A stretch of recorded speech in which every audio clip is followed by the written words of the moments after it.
Internal marketing is kind of having a moment right now, which thank you, COVID, I guess. But it helped everyone realize how important it is. And so I think talking to the employees in your company, what do they want to hear? What do they want to share? Talking to leaders to make sure that the story and the strategy that you're outlining aligns with the company's strategy. Pretend like you're starting a company. You would talk to your customers and figure out what the problem is first. We just started rolling out videos because we tested it a little bit and our teammates surprised me, and it's 88% engagement. Test your hypotheses, talk to the people in your company, and root every single thing in your company strategy. And part of that too is you're not going to get leadership buy-in if this isn't rooted in what your company is trying to achieve. And you shouldn't be wasting your time on something that doesn't help your company achieve their goals. And then rooting it in your values as well. Everything you do should reflect that, and it should be part of your company's fabric and thus part of your internal marketing and your communication.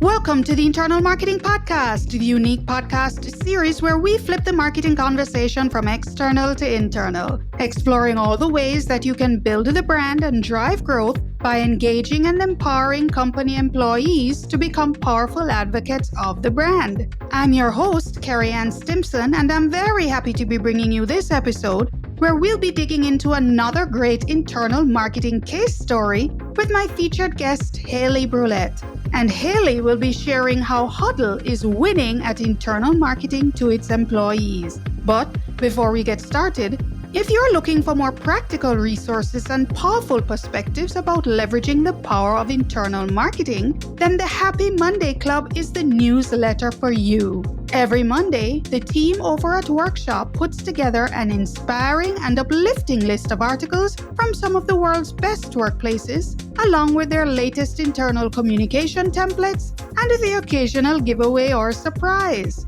Join over 15,000 communications professionals and sign up at happymondayclub.com. And of course, Workshop is the global sponsor of Season 3 of the Internal Marketing Podcast. Thank you, Workshop. I'm happy to have you on board. So let's jump into this conversation with Haleigh. There'll be some great takeaways in this discussion because Haleigh will be sharing about how Hudl engages its employees through internal marketing to help them become powerful advocates of the company brand. Hey, Haleigh, welcome to the Internal Marketing Podcast. I'm so very happy to have you here with me today. How are you? I'm doing well, and thank you for having me. I'm excited to get to chat about this with you. Awesome. This is going to be a great conversation, and why I know it's going to be great. Okay, so all my conversations are great. Let's just put that out there. But I particularly love the kind of conversation that we're going to have today, which is what I call an internal marketing case story. It's where I get the opportunity to speak to awesome people like you to get insight into your organization, your culture, and how you do internal marketing in your particular company to help you to build your brand and drive growth, right? I love the conversation, not only because, we get to know what's going on inside your organization, but I think in doing that, it gives our listeners the opportunity to get their brains ticking, because sometimes when we hear what other companies are doing, it helps to kind of build some ideas and suggestions in our own minds about things that we could probably use and take away for our own companies that we're in. So I'm very excited about this discussion. And you are with an organization, a company called Hudl, right? Did I pronounce that correctly? Yes, you got it right. Great. So Hudl, that's Hudl. And of course, we have an international audience that's listening. At last count, about 17 countries across the world. So I never like to assume that everybody knows who Hudl is and what Hudl does. So that's my first level setting question to you, which is, who is Hudl and what do you guys do?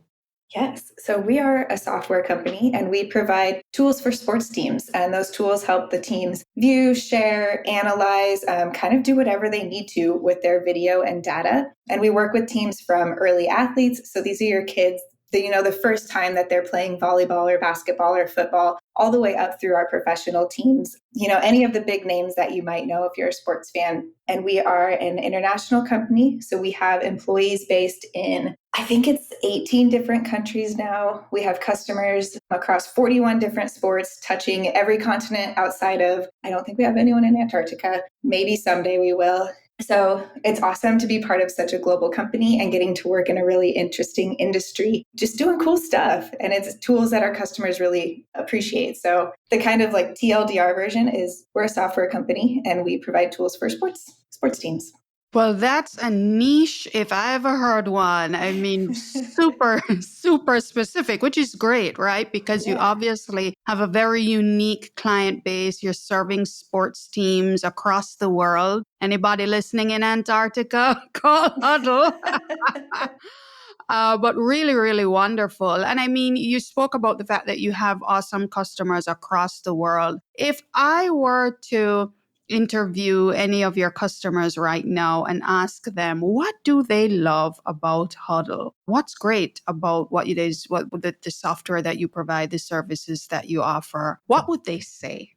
I like this question because one of our company values is actually we listen. So we truly do value listening to our customers and we get to ask them this question fairly often. I think the themes that I've heard across our customers are we're innovative. So we're not afraid to take big swings and fail sometimes or succeed, hopefully more times than we fail. But we're listening to them to understand what they need. And part of that is, we care. We really care about what they're trying to do. We believe that sports are more powerful than just, getting out and playing a game. They can impact lives and they can really make a positive change across our cultures. I think too, you'll hear from our customers that we're very real. We like to treat you like a real person. We like to build a partnership with our customers. I would hope that people never feel that they're, talking to someone who's a little bit buttoned up or, can't have a real conversation with them. I think from our tools and what we provide them, we're freeing up time. And they really love that because that's the one thing everyone could use more of, but you never have enough of.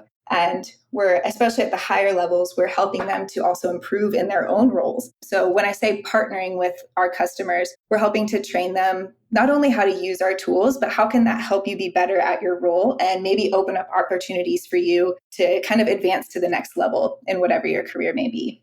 And I appreciate your sharing all of this. And I hope my listeners continue to be patient with me because there is a reason why I ask these questions. And again, it's not just important just for us to be introduced to your awesome company and what you guys do and provide, but as the internal marketing podcast, the next question I asked after that was, how do your customers see you? Because from where I sit, how your customers see you is a direct reflection of how you are, your state of being inside the company to your team, because that's what they deliver to your customers. And you started out by saying, our customers believe that you listen, you're innovative, all these great adjectives. So my follow-up question is, as we get more into the internal marketing part of your story, is if you could give us a peek into what's the culture like. If I were to work with Hudl, what's the culture? What's the work environment like? Give us a little peek inside of Hudl and what it's like being there. Yeah. So I've been at Hudl it'll be 9 years in January. So I've had the opportunity to watch Hudl grow from a team of about 100 to a team of more than 4,000 now. And what's so interesting to me is that our culture hasn't changed that much from being that small, agile team to being a bigger company. I think we're really fortunate in that, I mentioned that I hope our customers see us as real people. I think we're fortunate that within the walls of Hudl, we all see each other as very real people as well. I could give a ton of examples over the last 9 years of how I've been seen as a whole person and I can show up to work as a whole person, or if I have to deal with my kids or have something going on with my mom or my husband, you can be that at work. And so I think that's definitely part of it. And there's certainly a culture of innovation inside the walls of Hudl as well. It's very energetic. It's very quick paced. I lead some new hire orientation sessions. And one question we often get asked is, if there's one piece of advice you could give to someone to be successful at Hudl, what would it be? And mine's always just get used to change. Change can be scary, but it's often a good thing. And because we like to be innovative and take big swings, things change often here, which is great because you're never going to get bored. Something's going to change quickly. And the other piece within our culture is we're truly values led. I think it can be easy for companies to, have their values on the wall, or maybe they're part of your intranet, but they aren't really woven in to how you do your work. And I wouldn't say that's the case at Hudl. They're truly like part of how we do our work and how we treat our customers and how we treat one another. So I think we're fortunate that we just have it's a very healthy culture, I would say. It sounds wonderful. I mean, probably some folks thinking, okay, how do I apply? That's great. And I'm glad you were open enough to share even your own experience. And 9 years is awesome, especially someone like you in your generation. You look really very young. So Thank you. normally when they say, the millennial generation in particular, and worse, Gen Z, they don't stick around for long. It's like, okay, after 3 years, I'm done. So the fact that you're there after 9 years speaks volumes, I think, about the company culture. I had asked earlier, how would your customers describe you? How have your employees been describing Hudl? I'm sure you've been doing your litmus tests, your temperature checks, your employee surveys. What are some of the key adjectives that are coming out from those assessments when you ask employees what they love about working with your organization? First thing I think you would hear people say is they love the people that they work with. Recruitment team does a really good job of just finding awesome people. They're really smart, they're very driven, and they're just great to be around. I think out of the 4,000 people at Hudl, there's no one that I would be bummed to sit next to at lunch or wouldn't enjoy going to grab a drink with or something. They're just genuinely good people.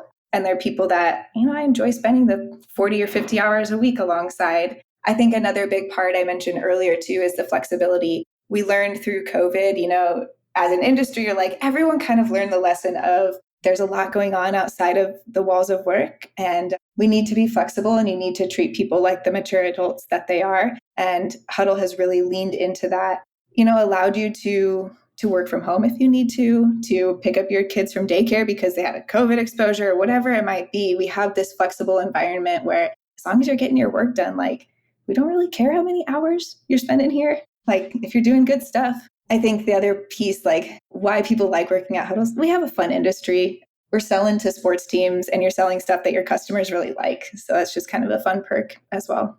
It does sound like a fun perk. And I mean, I know you've been with Hudl for 9 years. That's quite a long time. If you could give us some insight into the whole matter of what was or were the catalysts that caused the Hudl leadership to take this whole thing about having a great culture and work environment seriously. That's still something that eludes a lot of other companies, unfortunately, but that's a whole other podcast. Just for the purpose of this discussion, it's clear that the leadership of your organization have been very deliberate about creating a healthy and strong culture and work environment that allows the team to feel it and then exude that to their customers. Can you tell us what was the catalyst that caused the leadership team to take culture and the whole matter of work seriously with their team?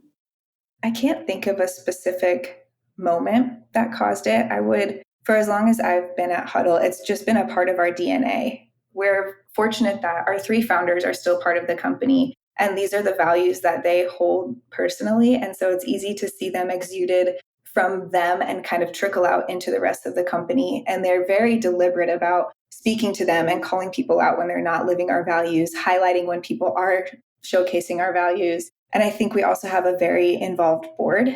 So we're fortunate that they're awesome. Our board is very cool. And they like to also call us out, this actually doesn't align with We Listen, or are you really getting on the front lines with your customers in doing this? So I think there's kind of that inherently, it's just always been a part of Hudl. And then as we got into the pandemic and all of the kind of the social conversations that were happening, particularly in the US in early 2020, we put a heavy focus on what does it mean to be a working person in the US going through COVID, going through everything that was happening, around the Black Lives Matter movement and all of the social injustices that were being brought up to the surface. And we realized just how heavy this moment was. And our rallying cry was, we're putting people first. Whatever that means for you, we're putting people first. And not because it's good for business, because it's expensive to hire people, but it's just being a good person. You shouldn't have to impact your bottom line to be nice to people, right? And so that was a little bit of maybe a catalyst in like, we're going to be really intentional about this and we're going to talk about it now instead of it just kind of being part of the fabric of our company. And that's been, 2.5 years ago now. And that's still a rallying cry that we have, like your people first, coworker second, like bottom line, that's what it comes down to. And going back to our values too, I'm realizing how values led we are just in how often I've brought them up. One of our values is we listen, we give respectful feedback. We used to have a value that was we're a family, but it's now we win together. And it's all just about like helping one another out. Like we're a team and the only way we can win is by being together. Kind of a long-winded answer, but it's just been part of Hudl for as long as I've been part of Hudl. This is great stuff you're sharing here, Haleigh. And as you're talking, I think what you're sharing is providing an awesome segue into my next question, which is really now continuing to dig deeper into your internal marketing story at Hudl. Because for those who are newer to this podcast and listening perhaps to an episode for the first time, of course, internal marketing is really those things that a company does to engage its employees in the brand, the mission, the vision, the values, the purpose, the why, the products, the services, all with a view to not only onboarding them in the brand and helping them to be able to deliver on the brand promise to the customer, but it also helps employees to be better advocates of the brand to the customers. And from where I sit, it sounds like you guys really understand what that means. It sounds like you have a lot of engagement going on with your team members. Again, in your values, you talk about company being very values driven. And it's obviously coming out in the culture and in the environment, and your customers are feeling it as well. Looking back at that journey of employee engagement into their values, your mission, your vision, your purpose, etc. What are some of the tangible benefits you see Hudl has realized as a result of this deliberate effort that it has made in engaging its employees in this way? Well, you mentioned earlier, like 9 years is a long time for someone of my generation to stick around at a company. And our average tenure is about 3.5 to 3.75 years, which is atypical for our industry. I think it's about a year longer than for our industry, which I think is a very tangible, positive benefit. We're seeing people stick around longer, which means they're providing more value to our company. We're not spending the dollars to hire in and train somebody new. We keep that kind of institutional knowledge around. And it's just awesome. Like, it's great to look around and see people who've been here for 3, 4, 5, 6 years. We just celebrated 2 people who hit 15 years, it's incredible. Oh, and 8 people hit 10 years last week, which is like mind blowing to me. It's awesome to see. So then when you have those people who are sticking around, it also makes it easier to recruit because you have people who are kind of banging the drum for Hudl who said, I've been here for 3 years and I love it. You should come on too. When you don't have that high turnover, it makes people realize this is actually a good place to work. And when you have those easy wins that you can speak about why it's awesome to work here, it's also easier to get people to work or want to work at your company. So I think getting people in the door and keeping them here has been definitely the 2 tangible benefits from our internal marketing efforts.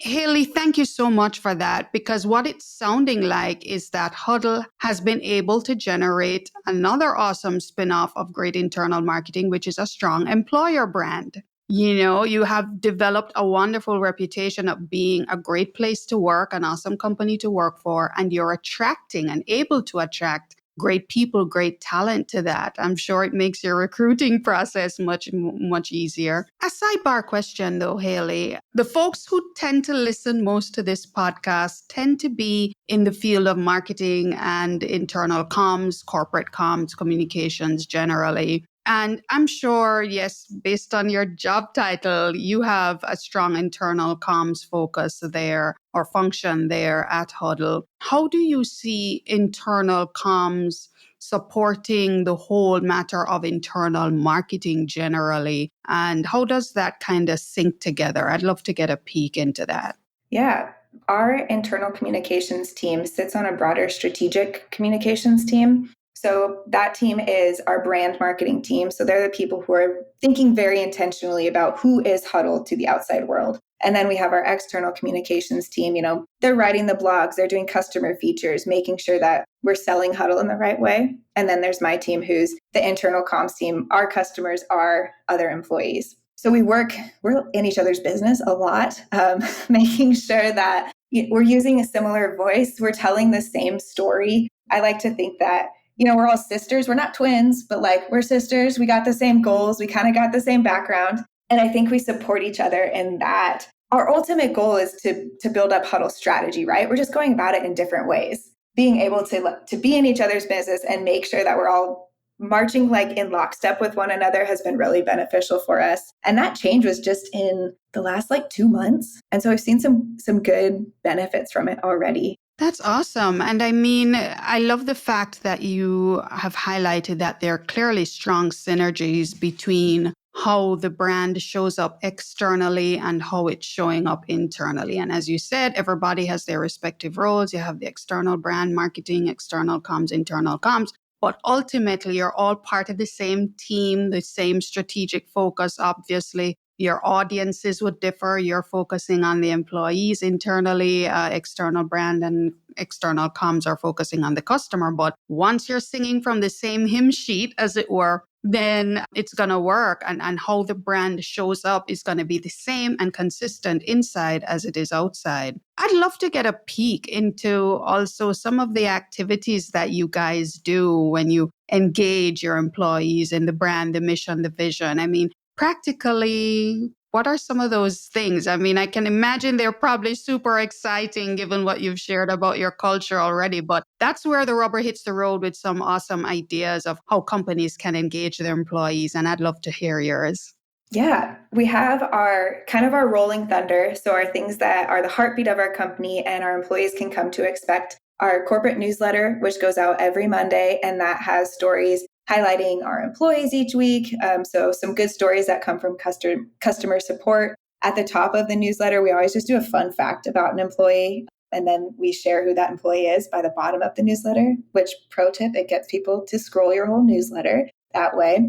Any Hudleys in the news, so I might toot my own horn and say I got to be on this podcast, and that would be in the newsletter. Or if someone, spoke at a clinic, we like to share customer stories as well. So any wins that our customers had. And of course, all the to-dos, the housekeeping things, like make sure you fill out this survey and whatever there might be. We also do some smaller things for our employees. It was National Coaches Day a couple months ago. So we asked our teammates to fill out do you coach a sport? What sport do you coach? And then we just sent them all stickers that said, we're really proud of you that you're a coach. So it's something that was very low budget, but people appreciated. We also do company retreats. They might be in person, they might be digital. We just held a kind of hybrid one last Wednesday, which it turned out really good because we just have some characters in our leadership team, which is awesome. One of our leaders shared a video of Catch a Duck, which one of our teams, one of their events that they used our software for was catching a duck blindfolded. So he shared that, it gets people excited, We had another, one of our leaders of one of our business units filmed herself doing a cameo of different customers, which was hilarious. And she did such a good job. So it was really engaging to see our leaders be a little bit vulnerable and help us walk away with some of these shared inside jokes across the company. We also held, for the first time since COVID or pre-COVID, a full company retreat. We were based out of Lincoln, Nebraska. So we brought, I think it was about 900 people to Lincoln, Nebraska to get to be together and, have a full company retreat, have team retreats, share a meal together. And it was awesome to get to see people together again and really just kind of unite and rally around our strategic themes and kind of what we're attacking over the next year. So that's kind of outside of the heartbeat, right? That heartbeat is our newsletter. We have biweekly all hands where we're getting in front of folks and talking about different things. We have a weekly product update video where we're sharing demos. And then we have those big splashes like our company retreats.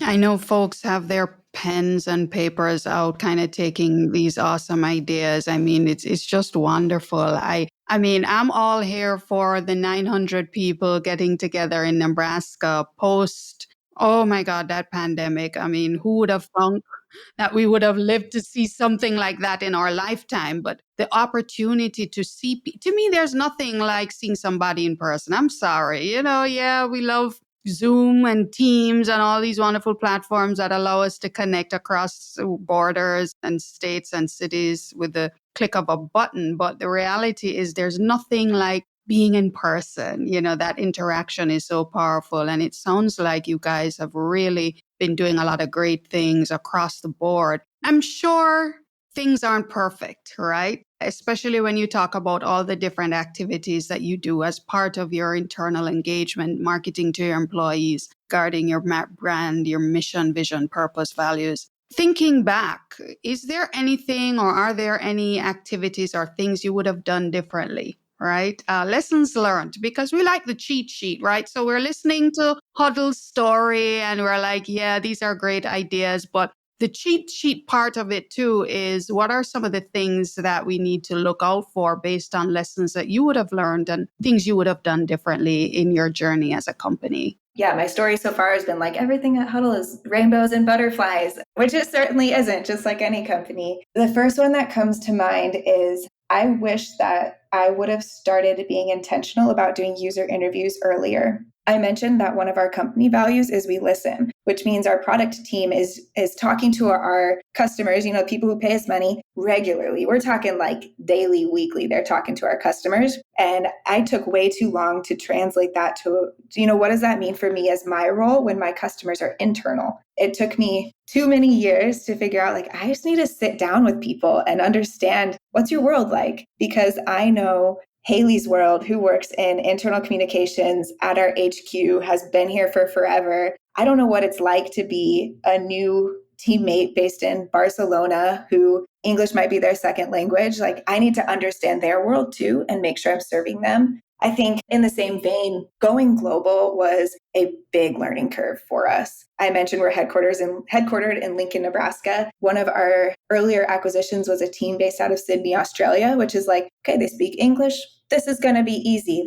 No, there's still cultural differences, even if you speak the same language, because it's not even really the same language sometimes. So a lot of lessons learned the hard way. I wish I would have read up on it. There's a book called The Culture Map that I cannot recommend enough to help you understand how different cultures interact with one another, how they work differently. And now we have employees in 18 different countries, and it takes a lot more effort to communicate well with people from different cultures. And even you're talking time zones. Time zones are different. What time do you have in all hands when you have people in 18 different countries? How are you going to navigate that? And so those are things that we didn't fix until we ran into them. I didn't have the foresight to fix them before they came up, right? You don't think to alternate the times of your all hands till someone says, I've actually never attended one because they're at 2 a.m. my time. So that was certainly a lesson learned. And then I also mentioned that things at Hudl change quickly and they change often. So a lesson learned the hard way was having very intentional change management teams.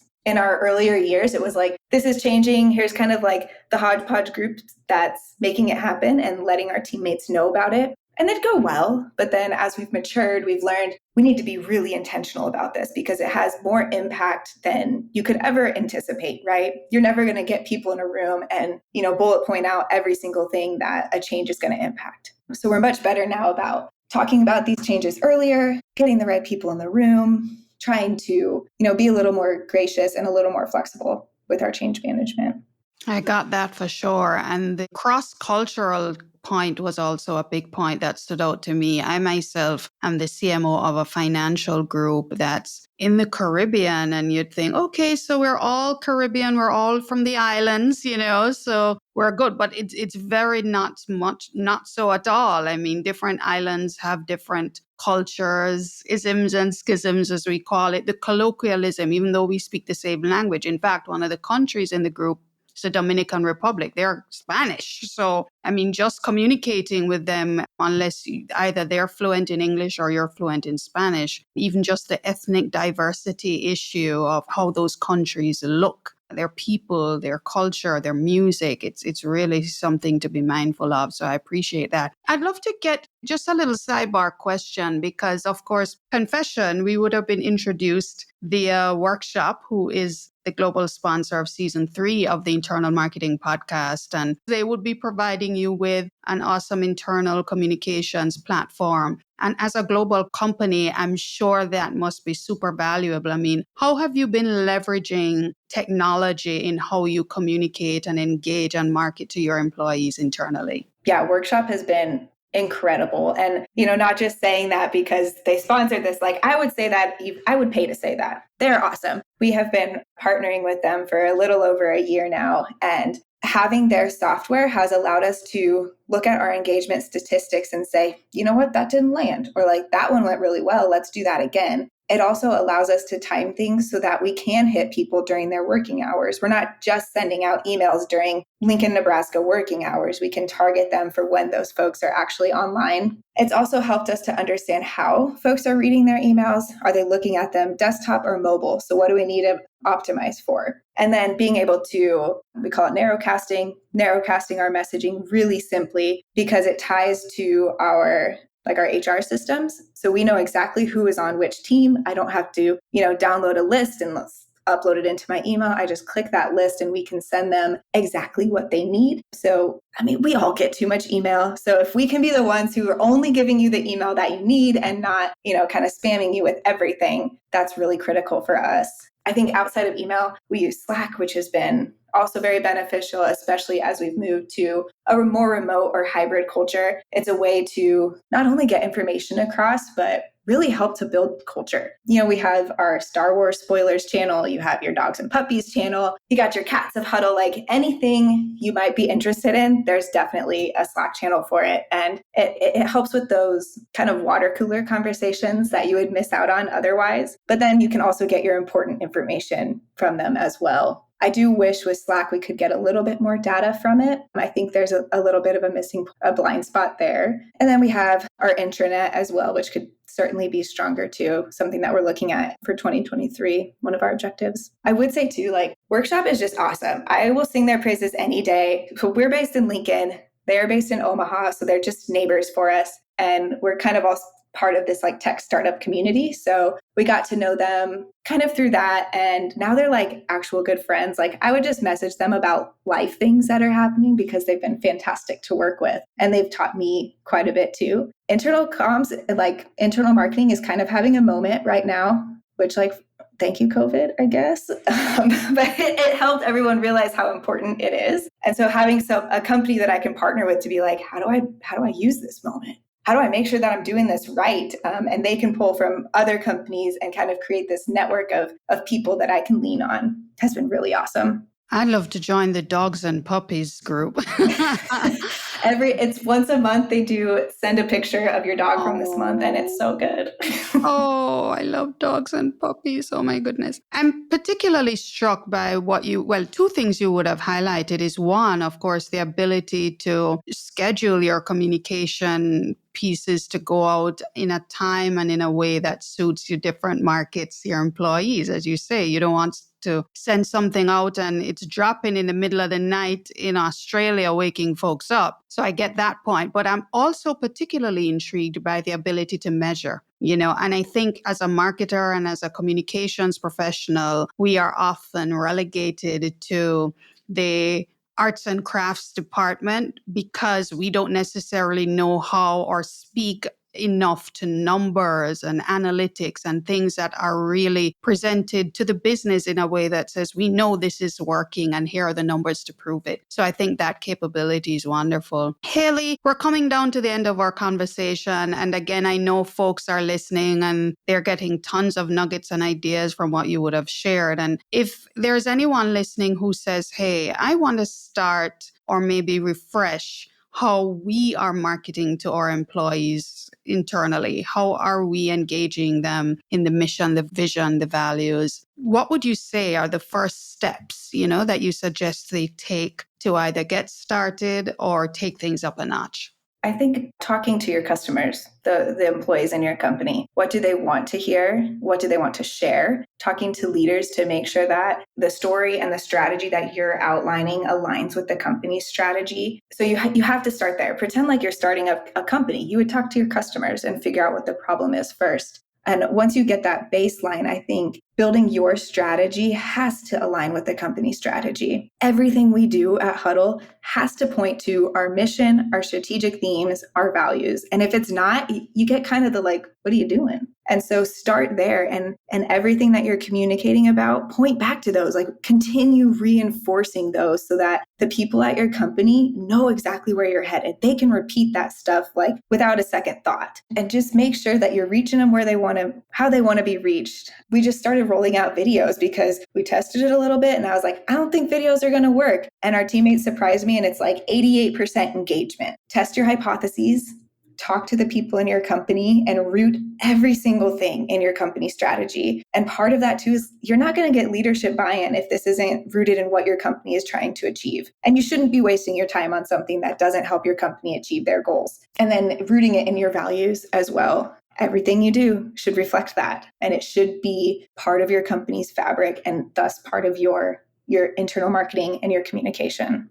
That's some wonderful, wonderful takeaways. Another sidebar question, Haleigh. Does Hudl have an employee advocacy program in place where you empower your employees to either share pre-developed content online through their personal channels, or do you empower them to build their own personal brands like on social media in a way that helps the company brand to kind of go along for the ride? I'm curious to know, because a key part of internal marketing has that as the outcome. It's how do we engage and empower our employees to become advocates externally. So I just would love to know if Hudl does anything like that or not. We did actually just roll out an employee advocacy toolkit. So this has some images you can throw on your LinkedIn or use on your Instagram. Recruiting is a big part of what we do at Hudl. So, a we're hiring thing you can throw up on Facebook or LinkedIn. So those are some easy wins, just giving employees those assets. And then we also have a few Slack channels where we encourage people to share their stories with us, and then we can then amplify them on our social media channels. And then the other part being our newsletter again. So any employee who's doing something awesome in the industry or in their life, we want to reflect that through our newsletter as well and continue amplifying. We had one of our women who's based out of Boston. She ran the New York City Marathon, and she was raising money for a cause that was really dear to her. So we highlighted her in our newsletter to help her continue raising those funds. So there's a few grassroots efforts like the Slack channels of, share with me what you're doing. But then as people see us, highlighting and amplifying those, it helps them want to share what other people on their teams are doing, because they see that it goes somewhere. It doesn't go into the void. We also have employee resource groups. So we have Hudl Black, Her Hudl, and a Pride group that amplify one another's stories. And a team member of mine who sits on the internal comms team, she's part of those conversations and groups. So as she's hearing their stories and as she's understanding what their goals and initiatives are, she's bringing it back to our team and making sure that we're amplifying their work as well. Great. I'm excited about that employee advocacy group. It sounds awesome. And I know that employee advocacy is really a very powerful way to build the brand externally and drive growth. So who knows, maybe we can have you back later on or with someone else from Hudl who's maybe a little closer to that process and hear how that journey has been going. Haleigh, this has been such a great conversation, and I've come to the standard penultimate question of my episodes, which I call the final nugget, right? And it's basically inviting my wonderful featured guest to say, of everything you would have shared with us today about the Hudl journey in internal marketing, what would you say is the key takeaway that you'd love our listeners to come away with today, having heard everything you would have shared? That's a tough one because I get long-winded and I even forget to breathe while I'm answering questions. Yeah, and you've shared so much awesome stuff, right? So it's like, how do I even pick one nugget? But don't worry about it. We'll work with whatever you have because everything is great. I think rooting everything in your strategy, because not only is that going to further your company, it's going to further your initiatives, because you can tell leadership, we're doing this because it helps us do X, Y, Z. It's going to make your life easier. It's going to make your company more successful. Rooting everything through your strategy. Exactly. Because we don't have these conversations just for the sake of having conversations. Ultimately, we're part of a company who's here to serve customers and make some money. And so whatever you're doing does not support that overall objective, then we're really just kind of wasting time. So awesome way to cap things off. Haleigh, thank you so very much for joining me. And on behalf of the internal marketing tribe that's listening, I'd love to know, how can we, the tribe, support you? Oh, I love that question too. I mentioned that internal comms and internal marketing is having a little bit of a moment right now. And so I think continuing to have these conversations and talk about how we can support one another and share ideas and, further this industry so that, again, you can serve your company, I think is awesome. And I agree with that. Let's keep having that conversation. And because the more that we engage with each other, learn from each other, hear these wonderful case stories about the wins and the lessons learned, I think we can only go from strength to strength from there. And again, Haleigh, I'm so appreciative of your time, your insights, your openness, sharing Hudl's awesome journey. Yeah, I appreciate you. I appreciate your team. And I wish you all the very best in everything that you do. Thank you. It was so much fun talking with you, Kerry-Ann. Thank you so much for tuning in to another episode of the Internal Marketing Podcast. I hope you got some great takeaways from this conversation. And if you haven't already subscribed to this podcast, then please join the tribe. And don't forget, feel free to share this podcast with anyone whom you believe will find it valuable as well. I'm your host, Kerry-Ann Stimson, and I look forward to your joining me next time.